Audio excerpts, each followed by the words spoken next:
책을 읽는 당신의 하루가 별처럼 빛나길. 책방 별곡. 안녕하세요, 책별님들. 오늘 여러분들께 읽어드릴 책은 세계에서 가장 잘 파는 아마존 베스트셀러의 마케팅 법칙입니다. 저자 두 번째 월급 보표 정현군. 출판사 호우야. 시작하기 전 구독, 좋아요, 그리고 슈퍼땡스를 눌러주신 모든 구독자님 분들께 행운이 눈덩이처럼 굴러들어오길 바랍니다. 그럼 시작할게요. 2억 명의 충성 고객이 몰리는 곳. 소비자들이 아마존을 이용하는 이유는 간단하다. 아마존을 이용하는 것이 가장 이득이 되기 때문이다. 이는 고객 중심 사고를 고집하는 아마존의 경영 철학에서 비롯된 것이다. 아마존에는 14가지 리더십 원칙이 있는데 그중 첫 번째가 바로 고객 집착이다. 아마존은 고객에 대한 경험을 높여 고객을 먼저 확보하고 이후 이익을 추구하는 Get Big Fast 전략을 사용한다. 아마존에서는 최적화된 검색 기능을 통해 편리하게 쇼핑할 수 있고 물건을 최저가로 구매할 수 있다. 또한 식료품부터 생활용품, 의류, 가구, 전자제품까지 전 세계에서 유통되는 모든 카테고리의 제품을 다루고 있기 때문에 다른 온 오프라인 상점을 동분서주할 필요 없이 아마존 한 곳에서 원스톱으로 쇼핑이 가능하다. 아마존의 경영 철학이 통한 덕분인지 아마존을 이용하는 고객들의 충성도는 꽤 높은 편이다. 아마존 고객의 대부분은 아마존의 유료 멤버십 서비스인 아마존 프라임에 가입한다. 아마존 프라임은 2일 무료 배송 및 무료 반품 혜택을 주축으로 음악, 비디오 등의 무료 콘텐츠를 제공하는데 이를 통해 상당한 혜택을 누릴 수 있다. 그래서인지 2021년 기준 아마존 프라임의 가입자 수는 무려 2억 명이다. 미국만 따지면 1.47억 명으로 미국에 1.3억 가구가 있는 점을 고려하면 가구당 최소 한 계정 이상 아마존 프라임을 구독하고 있다는 뜻이다. 이들은 다양한 혜택으로 인해 아마존을 쉽게 떠나지 못하며 아마존에서 가장 많은 소비를 한다. 한 조사 결과에선 아마존을 이용한 소비자의 89%가 다른 쇼핑몰보다 아마존을 선호했다. 그리고 미국 이커머스 사용자의 23%는 특별히 구입해야 하는 물건이 없어도 아마존에 접속해 둘러보고 약 9%는 아마존에서 일주일에 7회 이상 제품을 구입한다고 답했다. 이처럼 아마존은 많은 고객이 꾸준히 이용하는 대형 플랫폼이다. 즉, 아마존 스타일이 글로벌 스탠더드가 되었다는 말이다. 전 세계 많은 온라인 쇼퍼들은 이미 아마존 스타일에 익숙해져 있고 이를 잘 활용하면 해외 직구가 생활화된 현대 사회에서 글로벌 고객을 대상으로 온라인 판매를 할 때 아마존만큼 좋은 레퍼런스도 없다. 작은 브랜드도 세계 1등이 될 수 있다. 아마존을 이용하는 고객이 많은 만큼 발생하는 거래량 또한 어마하다. 아마존에서 제품을 판매하는 사람만 190만 명이 넘고 판매되는 제품군만 어림잡아도 약 6만 6천 가지 정도다. 거대한 시장인 만큼 카테고리가 다양하게 세분화되어 있다. 각각의 큰 카테고리는 또 작은 카테고리로 세세하게 나뉘는데 이때 작은 카테고리 하나를 노려 상위에 랭크되면 큰 카테고리 못지않게 큰 수익을 올릴 수 있다. 용의 꼬리보다 뱀의 머리가 낫다는 말처럼 큰 시장에서 100등 하는 것보다 작은 시장에서 1등 하는 것을 노리는 것이다. 일례로 와인 액세서리 브랜드 빈토리오는 와인을 빠르게 디캔딩 해주는 와인 에어레이터 제품으로 와인 펄스란 작은 카테고리에서 1위를 차지했었다. 그 결과 빈토리오는 이 제품 하나로 아마존에서 매년 30억 원 이상의 매출을 올리고 있다. 아마존에서 베스트셀러로 분류되는 6%의 슈퍼 판매자는 월 25만 달러 이상의 월 매출을 올리며 연 매출은 약 300만 달러에 달하는 것으로 알려져 있다. 물론 월 매출이 500달러 미만인 판매자 또한 17%로 적지 않다. 최근 전 세계적으로 K 문화에 대한 관심이 높아지면서 아마존에서도 K 브랜드가 하나의 경쟁력이 되고 있다. 2021년 BTS가 라이브 방송 중 콤부차를 소개했는데 이 콤부차가 아마존에서 5분 만에 품절되는 사례가 있었다. 이뿐 아니라 뷰티, 식품, 전자제품 등 다양한 카테고리에서 히트하는 K 브랜드 제품이 연이어 나오고 있다. 해외에는 없지만 한국에서 잘 팔리는 제품이 있다면 그 틈을 놓치지 말고 기회를 노리는 것도 한 방법이다. 또 한 가지 팁. 만약 새로운 아이템으로 국내 사업을 구상 중이라면 아마존의 해당 제품 카테고리를 살펴보기를 권한다. 별별 물건을 판매하는 세계 최대 규모의 쇼핑몰인 만큼 높은 확률로 구상한 아이템을 판매할 가능성이 있고 이를 참고하면 시행착오를 줄일 수 있다.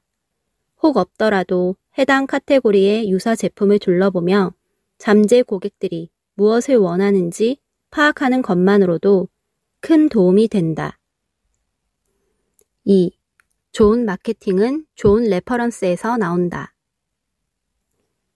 저급한 자는 베끼고 위대한 자는 훔친다. 우리가 홍대에 음식점을 차린다고 가정해보자. 가장 먼저 무엇을 해야 할까? 일단 정보를 수집해야 한다. 유동인구와 주요 연령층은 어떠한지, 요즘 홍대의 유명한 맛집은 어디인지 등 홍대 시장을 완벽하게 파악하는 것이 시작이다. 그리고 그렇게 얻은 정보를 자신의 가게에 반영해야 한다. 우리는 이를 벤치마킹한다고 한다. 요식업계의 강자 백종원도 창업 전 준비 단계에서 가장 중요한 것이 벤치마킹이라고 말한다. 이처럼 성공적인 마케팅을 위해서 벤치마킹은 필수적이다. 잊지 말아야 할 점은 벤치마킹이 일회성 행위가 아니라는 것이다.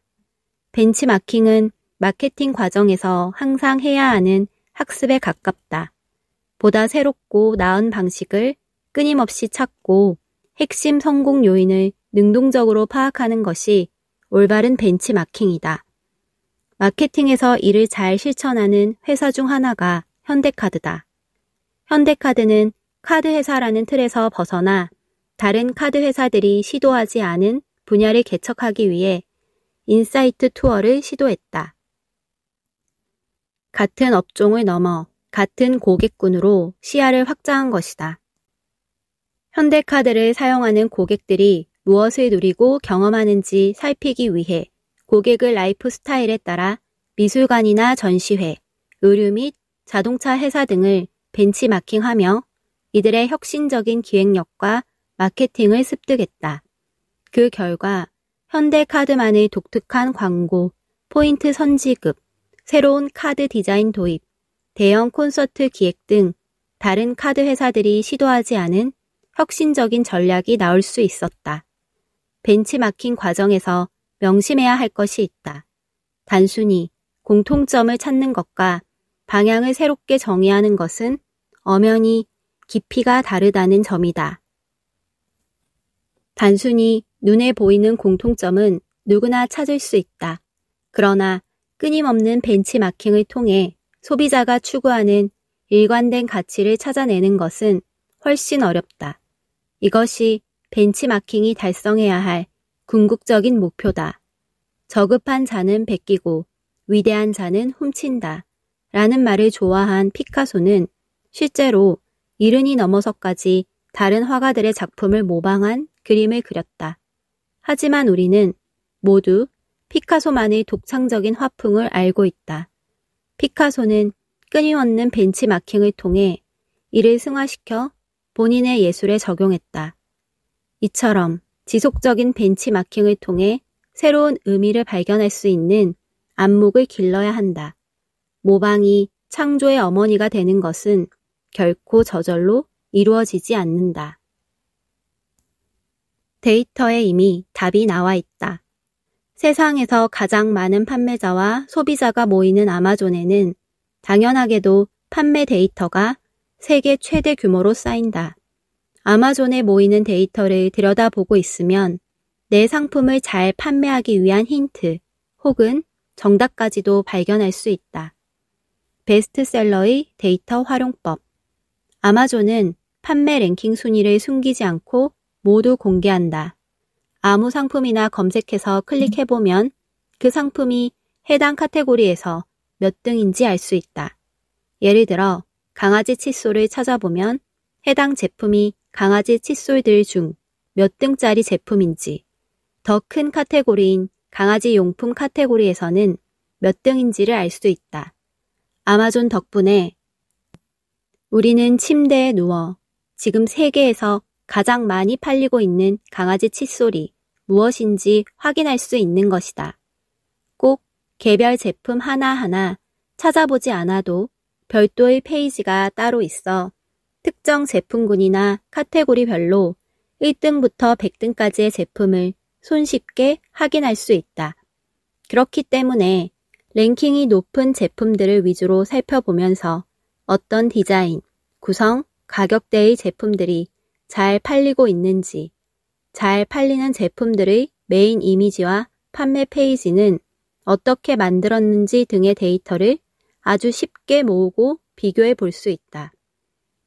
핵심만 남긴 제품 판매 페이지. 아마존의 판매 페이지는 제약이 많다. 어떤 제품이건 사진 6장, 영상 1개, 500자가 넘지 않는 설명이라는 똑같은 제안 속에서 자신들의 강점을 어필해야 한다. 그렇기에 잘 팔리는 상품이 어떤 마케팅으로 소구했는지 더 명확하게 구분된다. 특히 아마존은 편법을 쓰거나 시장을 흐리는 판매자들을 꾸준히 정리해왔고 소비자 구매에 혼란을 줄 상황을 최소화하기 위해 매우 엄격한 규칙들을 적용하고 있다. 예를 들면 검색 시 노출되는 메인 이미지의 경우 제품 눕기 사진 외엔 어떤 이미지나 텍스트도 넣을 수 없다. 배경색도 허용하지 않는다. 그렇기 때문에 아마존 판매자들은 제한된 조건 내에서 최대 효율로 제품을 소개하고 구매 욕구를 상승시키는 방법에 대해 많은 연구를 해왔다. 상위 판매자들의 제품 이미지를 분석해보면 그들 나름의 전략을 알아챌 수 있다. 하나의 카테고리에서 판매 랭킹 순으로 100개의 제품을 나열해 놓고 보면 매우 유사한 제품끼리 경쟁하는 경우를 흔하게 볼 수 있다. 이런 경우 각각의 판매자들이 사진과 설명을 어떤 식으로 표현했는지 비교해보면서 왜 유독 하나의 상품이 더 많은 소비자의 선택을 받았는지 분석해본다면 잘한 마케팅, 좋은 마케팅 사례를 발굴할 수 있다. 판매 페이지는 플랫폼마다 양식이나 스타일이 다를 수 있으나 핵심 구성 요소는 거의 같다고 볼 수 있다. 특히 아마존의 경우 타 플랫폼 대비 가장 최소한의 요소들로 구성되어 있다고 봐도 무방하다. 따라서 구성 요소들을 비교하고 분석하기에 용이하다. 어느 플랫폼을 이용하든 아마존 판매 페이지를 통해 기본 뼈대를 세우고 추가되는 기능을 활용해 살을 덧붙이는 방식으로 마케팅 전략을 세운다면 큰 도움이 될 것이다. 소비자들의 목소리가 담긴 진짜 리뷰. 마케팅 방향을 잡기 위해 아마존 리뷰만큼 참고하기 좋은 것도 없을 것이다.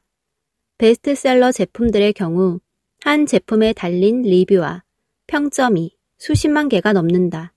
만약 비슷한 상품을 준비하는 입장이라면 베스트셀러 제품들의 긍정 리뷰와 부정 리뷰만 잘 분석해도 마케팅의 실마리를 찾을 수 있다.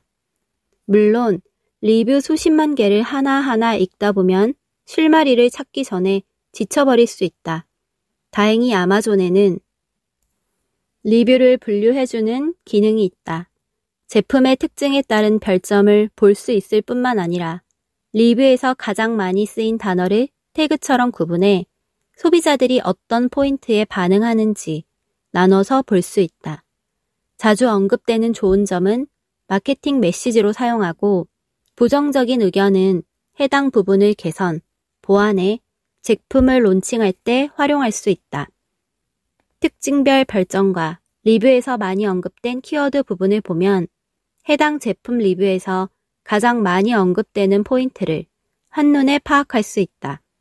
이렇게 파악한 점을 판매 페이지에 적용하면 소비자들의 구매를 유도하는데 큰 도움이 된다. 검색창을 이용해서 원하는 키워드를 찾아볼 수도 있고 정렬과 필터링 기능을 이용해 많은 리뷰를 정리해서 볼 수 있다.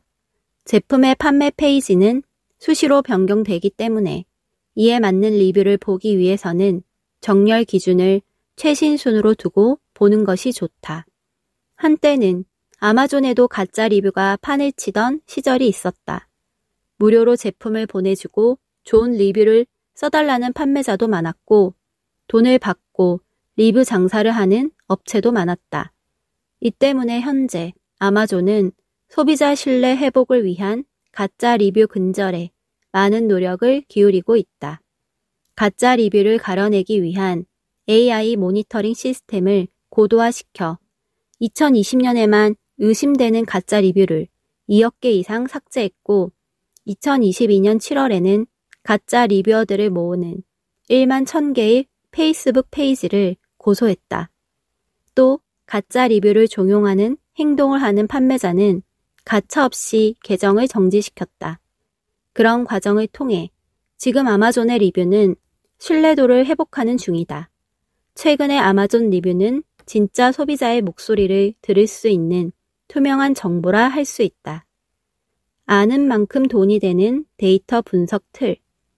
아마존의 시장 규모가 거대해진 만큼 아마존에 기생하여 수익을 올리는 비즈니스도 함께 커졌다.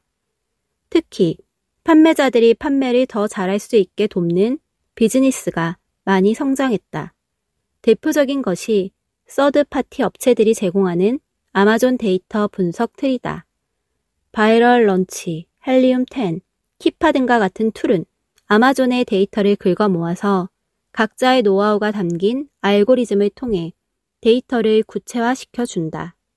특히 이런 툴은 아마존이 직접 제공하지 않는 데이터를 제공하는데 대표적으로는 특정 제품의 월 판매량, 월 매출, 특정 키워드의 월 검색량 등이 그것이다. 베스트셀러 랭크, 판매 가격 등의 변화 추이도 제공하기 때문에 론칭 후 얼마나 된 제품인지, 계절별로 판매량이 어떻게 달라지는지, 타깃 상품이 마케팅 메시지로 어떤 단어와 문장을 가장 많이 썼는지 등을 확인할 수 있다. 이런 데이터를 잘 조합하고 분석하면 다양한 마케팅 인사이트를 얻을 수 있다. 예를 들어 벤치마킹하고 있는 제품이 어떤 시즌에 판매량이 증가하고 어떤 마케팅 메시지와 가격 정책을 가져갔는지 등을 알아내는 것이다. 또 이렇게 얻은 분석을 동일 제품군 전체로 확대하면 전반적인 마케팅 트렌드도 파악할 수 있다. 100가지 설명보다 한 장의 사진으로 보여줘라. 만약 소개팅을 주선받았다고 하자. 주선자에게 가장 먼저 받는 것은 무엇일까? 바로 사진이다. 얼굴 사진 하나로 만남의 성사 여부를 결정할 수 있을 정도로 사진의 역할은 강력하다. 마케팅에서도 마찬가지다. 제품 사진은 온라인을 통한 마케팅에서 가장 중요하다. 온라인에서 소비자는 오프라인과 달리 제품을 직접 만져보고 느껴보고 사용해볼 수 없다. 그래서 사진을 통해 최대한 제품을 직접 사용하는 듯한 느낌을 줘야 한다. 제품의 사용 방법이나 작동 원리, 사이즈 등 제품 정보를 사진과 영상을 통해 최대한 생생하고 사실적으로 전달해 온라인의 단점을 보완하면서 동시에 온라인의 장점을 부각하는데 중점을 두어야 한다. 또한 사진을 통해 제품을 차별화할 수 있다. 차별화는 내 제품이 비슷한 경쟁 제품과는 다르거나 더 나은 점을 보여줘서 우위를 점하는 것이다. 온라인에는 이미 내 제품과 비슷한 수많은 제품이 판매되고 있다. 기존에 없던 완전히 새로운 제품이 아니라면 소비자는 제품끼리 비교한 뒤 구매를 결정한다. 이때 내 제품을 다른 비교 대상보다 돋보이게 만드는 첫 번째 요소가 사진이다. 안타깝지만 아마존은 메인 이미지의 수를 제한한다. 그래서 아마존의 베스트셀러는 사진의 역할을 7개로 세분화해 소비자를 설득하는 방법을 찾아냈다.